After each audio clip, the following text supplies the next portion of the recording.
Hello, everybody. Good evening, good morning, good afternoon, good everything, wherever you are joining in.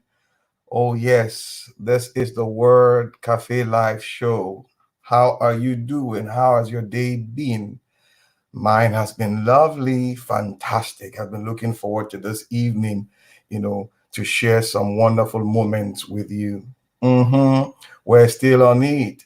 The Future of Work series. Yes, we still have our wonderful, wonderful friend all the way from South Africa, Shadrack Kubyane, and he'll be joining us very soon. What are we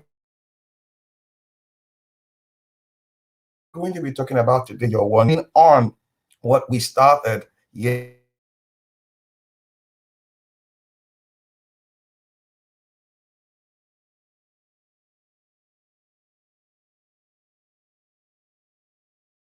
Yes, the blockchain, but right now we've moved has grown over the years, and people building. Oh, Shadrach is still having the same issue we had the last time. Okay, let me try. He's having some issues with the link, so let me try sending him again the link. Okay, you guys will give us a minute. It promises to be an exciting time because Shadrach is fired up. He's fired up. He's fired up. He's fired up. Shadrach, I sent it the way I did the last time. You can just click on the link again where, yeah, it's one of those things, technology battling with us. So we have to be a little bit patient with. Aha, he's here. He's here. Oh, Hi. yes. Good evening. How are you Good doing? evening. I'm excellent. How are you? I'm all right. Technology sometimes can play games on you, so you need to I'm telling you, when I'm trying to reconnect with the general, with my yeah. brother, I, hmm but it's a good homecoming. It's good to be Of home. course, yes, it's good to be here. I understand that. So, how are you? How is South Africa today? Brilliant, brilliant. Winter is settling in. The country is transitioning from COVID into retooling and re-emerging. So there's a lot of hope in the air. Mm. We ourselves are working a lot more into Africa. We do 80% of our work a lot more in Africa than in South hmm Africa. So we always have that vantage point. But South Africa is brilliant. And how's Nigeria? Fine, fine. Yes, we have our own challenges here and there, but we are fine. No, that's brilliant. I'm glad that all is We're well in on the that end. raining season. This is in Nigeria. We'll have yes, yes, Look yes. at All is that. well, and well, challenges are there. We will rise. Yes, we will rise. We will rise. So. I mean, I've been looking forward to this. I mean, conversation. I shared. Rather, my wife followed our conversation the last time on blockchain, and she was wow, blown away. And I told her today, Shadrach is coming back to talk about entrepreneurship. She said, wow, I'm looking forward to that. It's one word we all think we know, but when you meet Yeah. the professionals, those who practice it, those who have hands-on skill, and they begin to talk about it, you come to see that I am at sea, totally at sea on this subject. So, who Look at that. is an entrepreneur? An entrepreneur is a special breed of a human being, really. Okay. It can never be born. Entrepreneurs are made. So there are those qualities, and I'll just touch on three for the benefit of the viewers and the listeners. Really, I will just touch on three. Firstly, real entrepreneurship means that you've got a starting power, meaning there's something that separates you from those that think about things, that are hypnotized by a variety of hypotheses. They always talk Mhm. about one day I'll do this, one day but they lack the boldness to start. So as an entrepreneurship, you have a starting power. You can go beyond talking about it to doing it. That's number one. The second Mm. pillar for the benefit of the Word Café audiences, the second aspect that I want to look at is the staying power. It's one thing to start.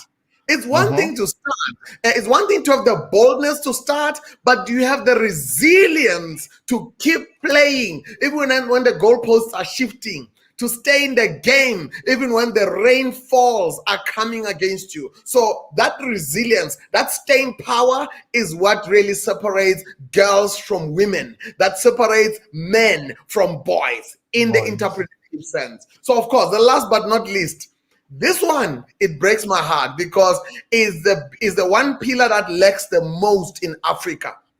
And that is what I would refer to as the legacy power, meaning power to go from starting to resilience and staying in the game to actually growing and scaling towards a dominion position in the industry you are in the region that you are in. And of course, the globe is your oyster. So this one is lacking the most. If you know how when children grow up, they say, no, this one has got an iron deficiency, or this one has got this other mineral. The one mineral in entrepreneurship, or the one dietary supplement that is lacking in African entrepreneurship, from personal experience, I've seen that, is the ability to transcend your myopic view, your month end, and your needs personally and as a family, and to really gear yourself as a legacy entrepreneur who is solutioning the region, solutioning the country,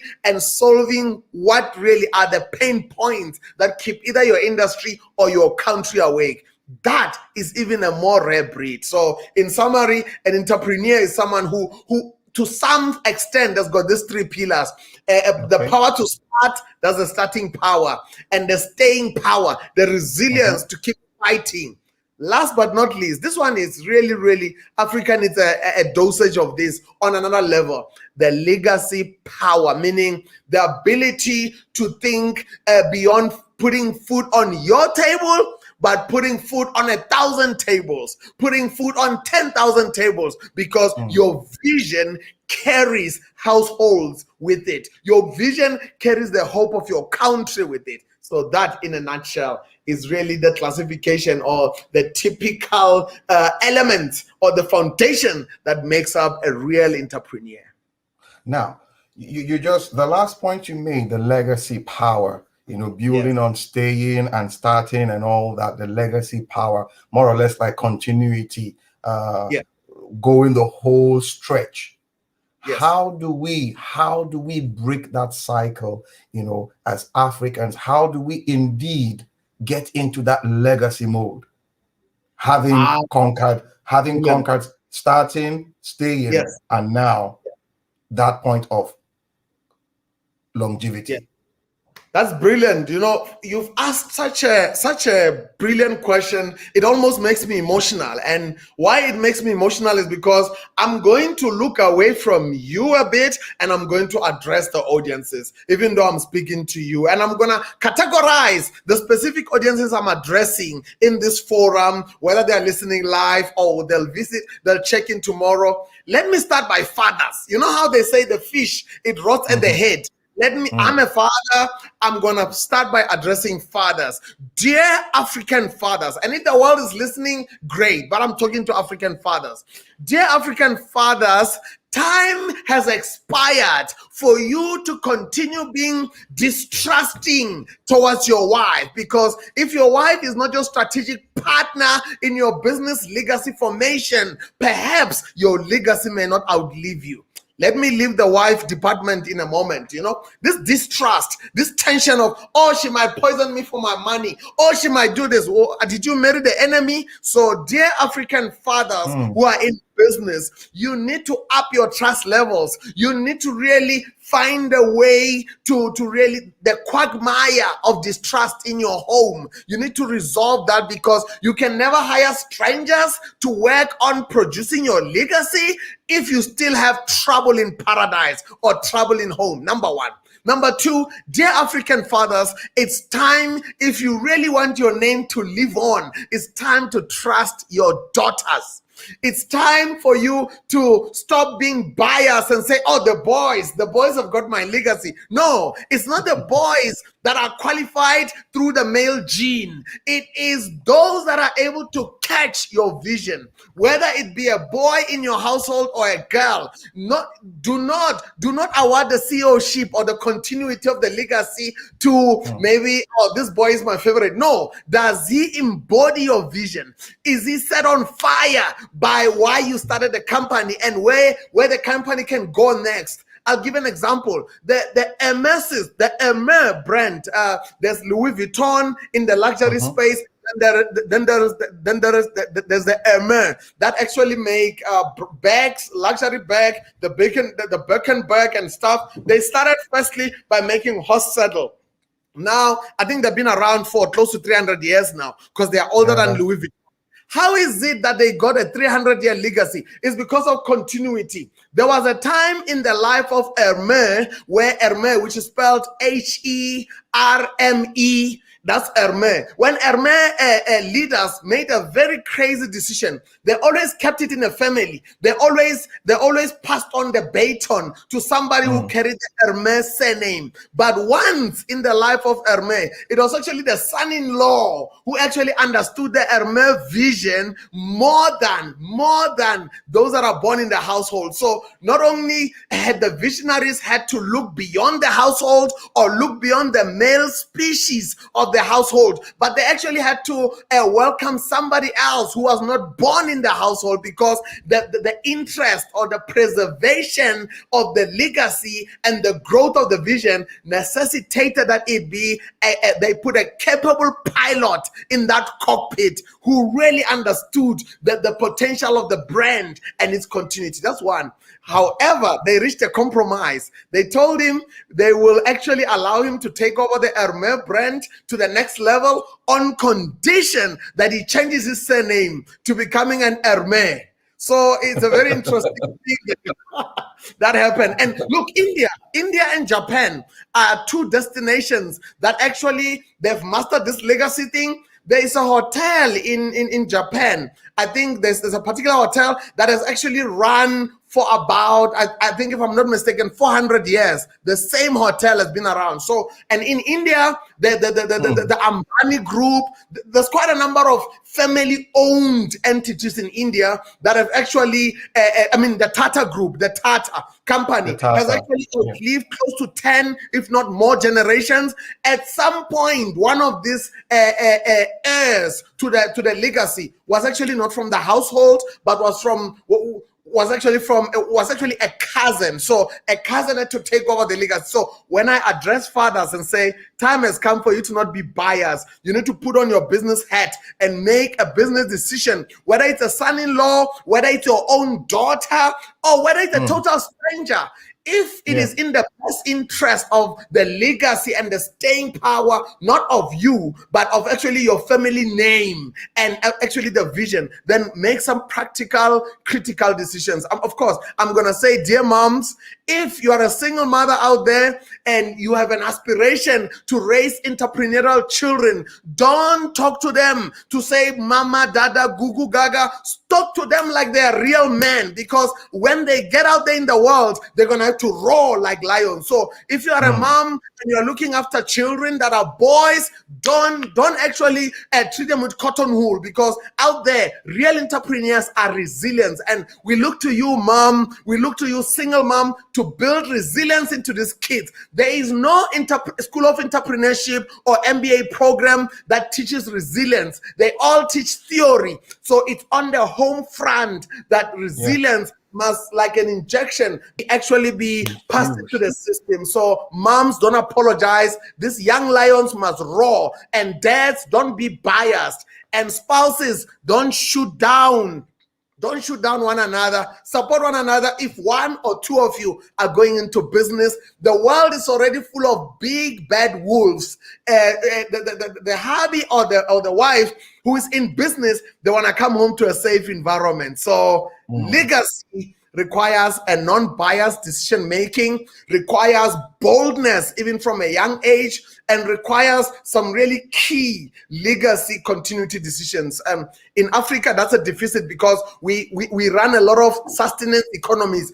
Only 20% of our farms in Africa are actually commercializable. Then we are busy eating our seed in Africa. So we don't have entrepreneurial farmers, but in Germany they do. In Netherlands they do. In the US, both you can't separate the farmer from the entrepreneur. Both are one. But in Africa, we know the farmer is also the consumer, and the farmer is more a consumer than the entrepreneur. So they live hand to mouth. They lack the business acumen to actually not see 2 hectares of land, but to see a commercializable blank page. Wonderful. Now, 2 things kept coming in your submission: vision and resilience. Vision and resilience. Now, my understanding of vision, you must write it down. You must articulate it.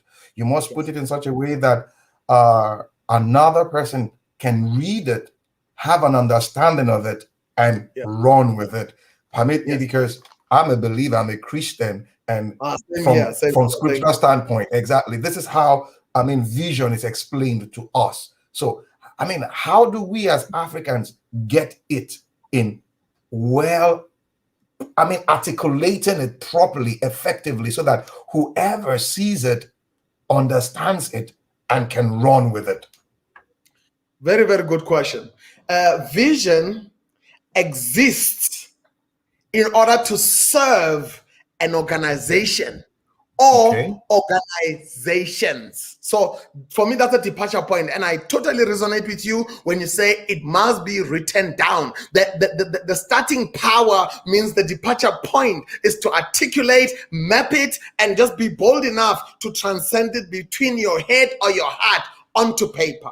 That I resonate with, my brother. I resonate with, where I want to challenge my fellow visionaries and my fellow entrepreneurs and my fellow entrepreneur hopefuls and my fellow in corporate, I want to start something on the side. Whichever entry point you want to come into entrepreneurship, a vision exists to serve an organization in the making or an organization that's on a growth path. Why am I starting with that? I'm starting with that because the word organization is actually derived, if you are to look at its etymology, it actually derived from another word that is an organism. And hence, in business, we've got something called an organogram. An organogram is a charting of, this is the structural leadership. An organism is actually a living thing. And therefore, an organization requires a vision that can fuel it, much like how blood circulates in my body. So if your vision is not powering your organization, then it's definitely suffocating it before it even arises out of the ground. So write it down, but make sure that your vision, the way you articulated it, it can, number one, withstand some rigorous scrutiny and attack. And sometimes I think it was wise Solomon that said that better the punches from a friend than the gentle, sweet words from an enemy. So make it a habit, dear entrepreneurs, to write your vision. After you write it, before anyone runs with it, before you even share it with your board or with your co-founder, go and share it with a friend who can play the devil's advocate. They must tear it apart. They must shred it. If it can still remain standing, then yours is a vision that will stand the test of time. Yours is a vision that will breathe life into your organization, even as it is awaking like a giant. So make sure that your vision has got the type of white and red blood cells, the type of, the blood system is a delivery. It's a delivery system. If your vision is blood, does it carry oxygen? If your vision is blood, does it carry fighting soldiers with it? If your vision is the lifeblood of your organization, is it itself a living thing? So if your vision is not living and has not been attempted to be shredded by someone you trust in your inner circle, what's going to happen is that a vision that's not alive is actually not going to give birth to an organization that is alive. A true vision is contagious. A true vision is stubborn. A true vision brings clarity to those that read about it on social media. Amakre said that words are a unit of creation, and he wants to actually make sure that words are revisited as the critical bedrock of all things that we make. And he hosts Word Café, and he hosts astute leaders. You know what? This vision is contagious. If I'm a parliamentarian, I need to tune in. If I'm a member of the legislature or I'm actually a lawmaker, I need to tune in, because words are part of my trade. If I'm an entrepreneur, I need to tune in. If I'm a tech startup founder, I must tune in. So vision is contagious. And when vision is articulated and is bold enough, it will be like a lighthouse. It will invite ships that are sailing from near and far. Awesome. You just took us to the next question: the place of the government in fueling entrepreneurship within the economy in Africa, in our countries. What's the place of the government? You know, very, very incredible question that you asked there. And just a bit of background, I had among the meetings that I had today was a session convened with some executives across Nigeria, across Canada, and the US as well. And we looked at the patterns that governments around the world, their roles and their strategy, and how their macro vision is either supporting or suffocating the micro moving parts, which is the entrepreneurs or the businesses in their landscape. And by far, America, your viewers may agree that one of them actually made a comment to say America is more a business landscape than it is a country. Because if you look at how diverse America is, I mean, my former neighbor Elon Musk, at some point he was among America. I mean, he was a number one richest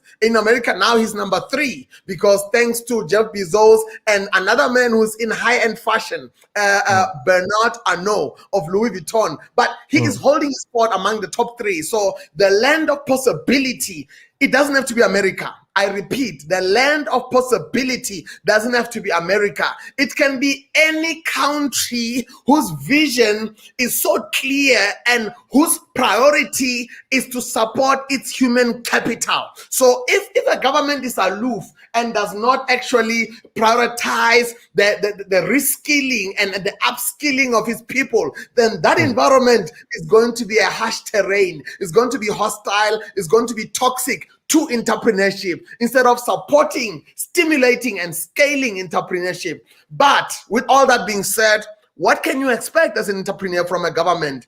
There are programs in whatever specific country or territory that exist that can really help to evolve you from one day I will start a business to this is the day. So from concept to starting, there are some programs. Don't get your hopes high. Those programs may not make you a dollar millionaire. Those programs may not apply a magic wand, but if you lean forward, and some of those programs, I admit, I'm in Africa, some of those programs are plagued with corruption, but they exist, and there is some level of separating the meat from the bone. So look away from the corruption, look away from the negativity, look away from the deficiencies or the shortcomings of the program. Take what they offer you. If there's a funding program, if there's an entrepreneurial support in the government side, take it. Entrepreneurs have an ability like Tiger Woods. Tiger Woods became the world's number 1 because on on the field, he could block out the naysayers. He could block out the racism. So entrepreneurs, get out there and plug into government programs, block out the noise of corruption, block out the noise of, oh, son of man, can these bones live?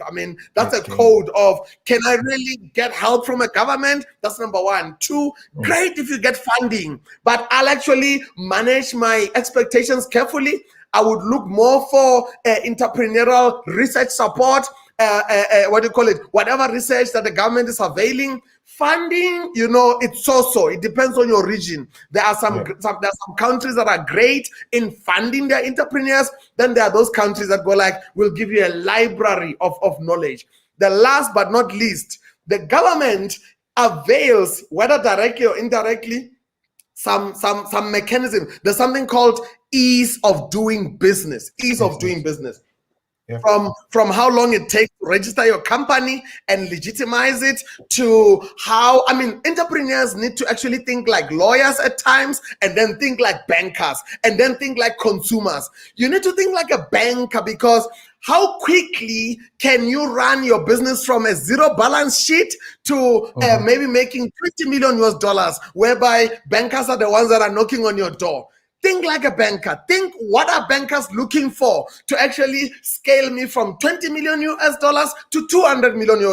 You can never. Jack Ma said it. Jack Ma of China, Alibaba, said the moment you find yourself with $100 million, it's no longer your money. It's other people's money. It's either the money that came from the bank or it's money that came from funders. So early on, don't just look to the government. Look to the government to give you a library of excellence, but manage your expectations. Don't expect funding that much, especially in Africa. This is a disclaimer for Africa. So our brothers and sisters that are out in the diaspora, maybe they are floating in money, they must send us some. But in Africa, look for knowledge, look for belonging, look for ecosystems that will cause your ear to come within earshot of some great assets in terms of what you hear. But think like a banker, think like a venture capitalist, think like an angel. Even though you are alone, think, what will an angel investor look for in my business? Therefore, I'm going to build it in.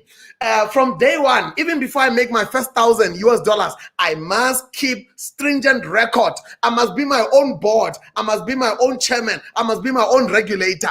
That is what grows legacy entrepreneurs. Not, oh no, I'm gonna wing it. If I make $1,000, I'm going to chop the money. I'm gonna finish the $800. No. You need to be accountable to your vision. You need to serve your vision as your vision serves your organization, as your organization serves your country. That's what it's about. It's country.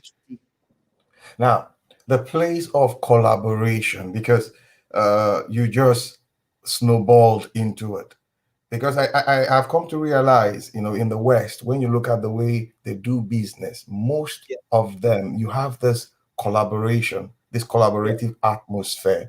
You find out that a designer or a cloth maker does not necessarily have to do the buttons, does not necessarily have to do the zip or the zipper, I beg your pardon, and all that. So you have this, integrated atmosphere of collaboration. Yes. Do we see that in Africa? And if we don't, how do we, should I say, grow it? Brilliant question. There are three types of creatures that come to mind. Those are not humans. I've got the bee, I've got the ant, I've got the eagle. Now, whilst the eagle is known for its majestic qualities of leadership, the eagle sometimes is not the most collaborative of creatures. For you to really be soaked into collaboration, you might have to observe a bee. The bees have got a social contract with the queen bee, and then they've got a social contract with the guardians of the beehive. There's those guardians at the entrance. And then bees have got a social contract with those that go out there to go and bring in a residue from pollination. And those that go out there, they've got a social contract with the trees, because last time I checked, trees don't walk. So trees, they actually do their marketing very well. Trees are great marketers. They choose the flowers that they're gonna put out in order to attract the right pollinators. So if a tree wants to be pollinated or wants its seed or its legacy to be carried by a certain bird, that tree over the years would have done its study on what kind of a bird do I want to carry my seed to faraway lands, you see. So there's a social contract that exists. And if it's a bee, then that tree is gonna have a market landscape awareness. It's gonna have a competitive landscape to realize that, wait, I'm actually a tree that is on the path of the bees that can transport my pollen. So right then and then, a tree has got a tactical awareness, and it's gonna produce the kind of nectar that's gonna keep the market coming. It's gonna put the nectar out there, put the color out there, and the bees are gonna come. The bees are gonna come there and in their drones, and as they lift, they'll be lifting with the pollen, some for the queen to make the honey, but others, they'll be scattered on the path. It's an interesting social contract that is immersed, and that is the embodiment of collaboration. Here's what's scary about Africa. We are not so collaborative in business, and here's the scary part. We are not so collaborative in our marriages. You see, so there is this toxicity that exists where every man for himself. You know, if I get an oil deal in Nigeria, I'm not gonna ask why is it that the crude oil is exported and the petrol is imported at 4 to 10 times the price. I won't ask. I'm fine. If I'm in South Africa and I get what's called a tender or a contract to the government, I'm not gonna ask, wait a minute, why does it cost 10 times than what it should cost to actually bring a plate of food to a school child? Whereas if we brought the cost down and brought cost efficiencies and we collaborated with the farmers, we could feed 1,000 schools instead of just 100 schools. So that collaboration is not so much what we do in business. Collaboration is our lifestyle. It ought to be our lifestyle. That's the only time it can be authentic. That's the only time it can be scaled. Let me give you an example. My Indian and Pakistani brothers that are in South Africa, if Amakra and myself or any of your audiences go to them and say, listen, man, I brought my phone for you to fix it. And while you're fixing it, I'm thinking tomorrow I need to buy a car. Do you maybe sell a car? What will the Indian brother say? They'll say, oh, you want a car? No problem. Wait, let me take my phone. I call my cousin who actually knows another cousin.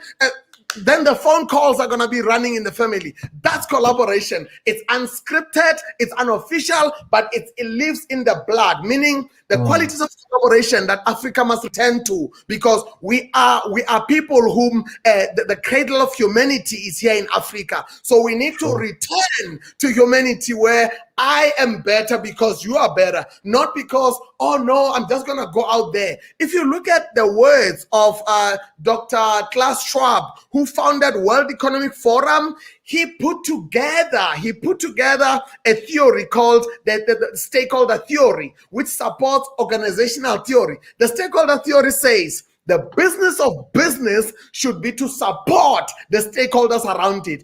If that is a business of business, how much more human being? How can I, in me wearing the hat of Coronet blockchain, how can I support the furtherance of Word Café? How can I support some of the audiences that are listening now that will lean forward and say, Amakre, we want to hear more. And we're thinking, oh, Amakre is busy changing the world. I'm busy changing the world. We must make time for them and say, this is how we can help you in your journey. So it begins with selflessness. It goes on with generosity. It goes on with the awareness that if trees and bees can be in business and they can have such an effortless coexistence of continuing the pollination legacy, then maybe human beings, we need to do better. Africans, we can do better.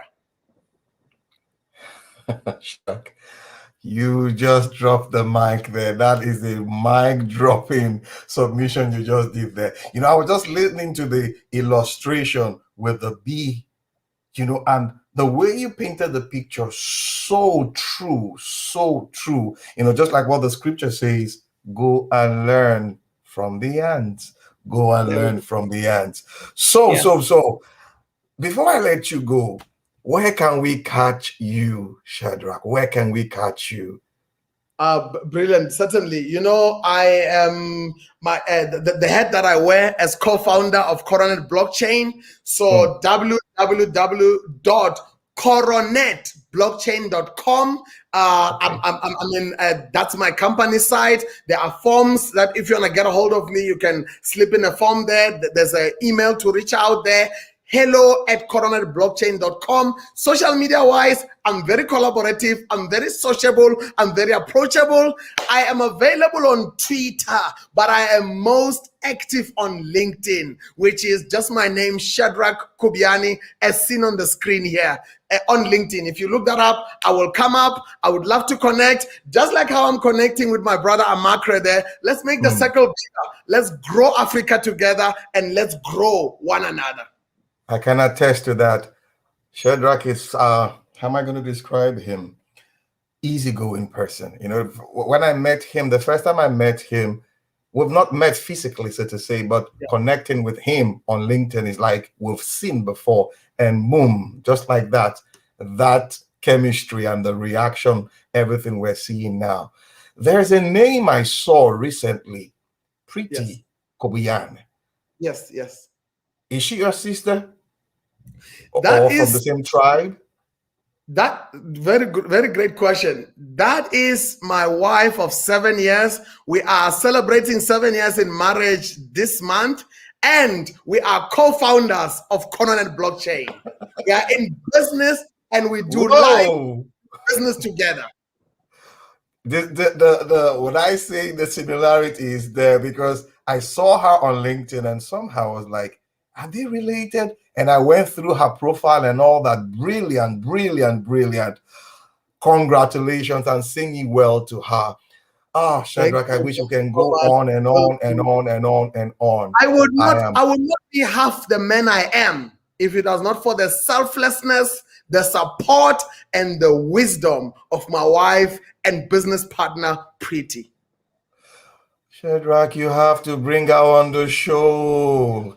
No, Yes, yes, I yes. want her to come and talk to the Oh, to the yes. ladies. Yes, we have to There make we go. something. We have to make it happen. I am Brilliant. so grateful. I am I so will make grateful. some calls. She will come through. Please, please, Yeah. please, please. She need to come here and share with the African women. Let's celebrate our women also. There What we I'm go. doing today? What I'm Yes. doing today, the Word Café live show, was actually inspired by my wife. I must Ah, say, yes, I must give her that credit. She inspired it. God used her to like yes. push me into this, and that's to Certainly. speak of that strength that you mentioned earlier, that collaborative strength Yes. amongst us.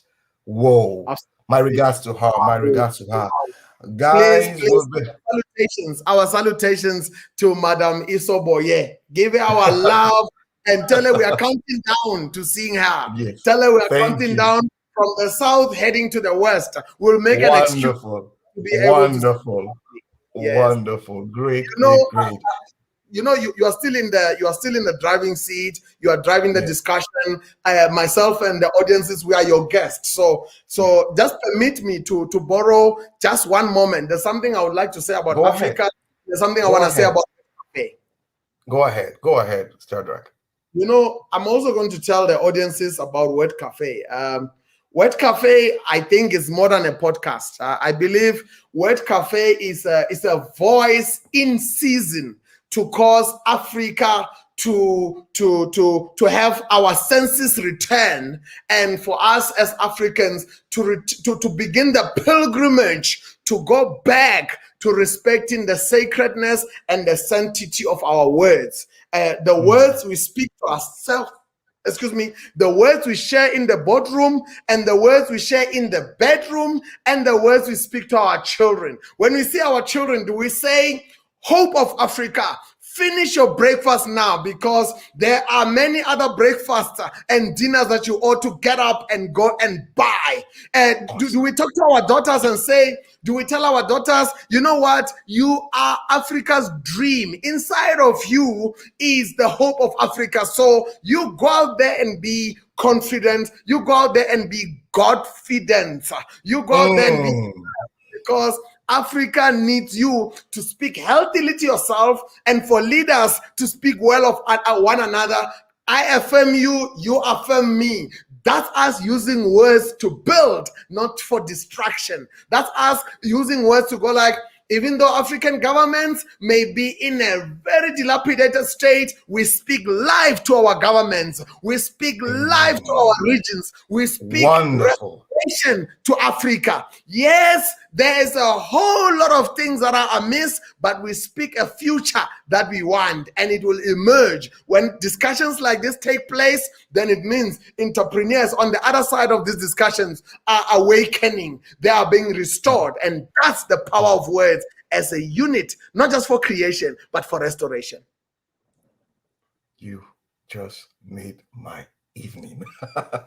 Shadrack, I'm so grateful. Guys, we've been listening to Shadrack Kubyane. I mean, he calls himself the blockchain baron. Beyond that, he has this wonderful passion for Africa.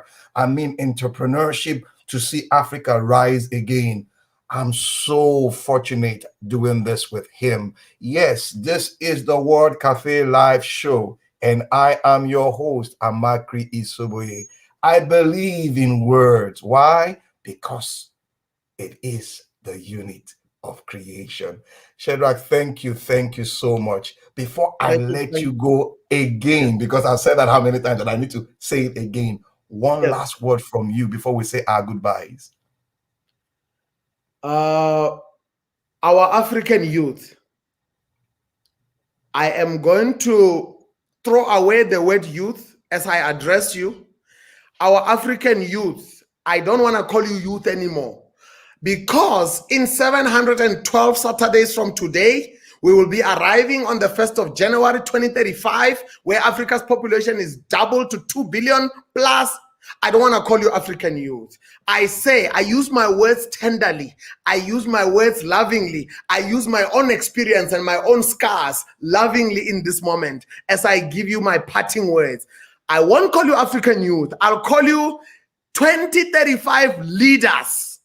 I say it's time for you to emerge, because if you don't emerge, then you cannot remain depending on aid for too long. You need to emerge. You need to rise up and move over to trade from aid.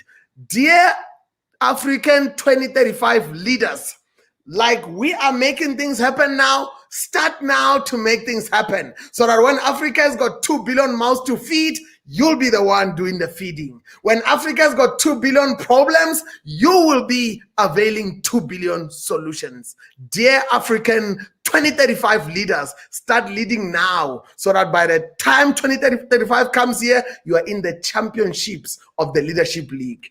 Thank you kindly. We'll be watching. My brother and I will be watching, just like how you are watching us on the Word Café. We'll be watching you in the Cafe of Life to see whether you are using words as a true unit to create the future you want and to create the Africa we are waiting for. Thank you kindly. Awesome. Thank you, guys. Thank you, Shadrack. Till we come your way again, this is Amakri Isoboye signing off. Bye for now. Thank you. Thank you. Thank you.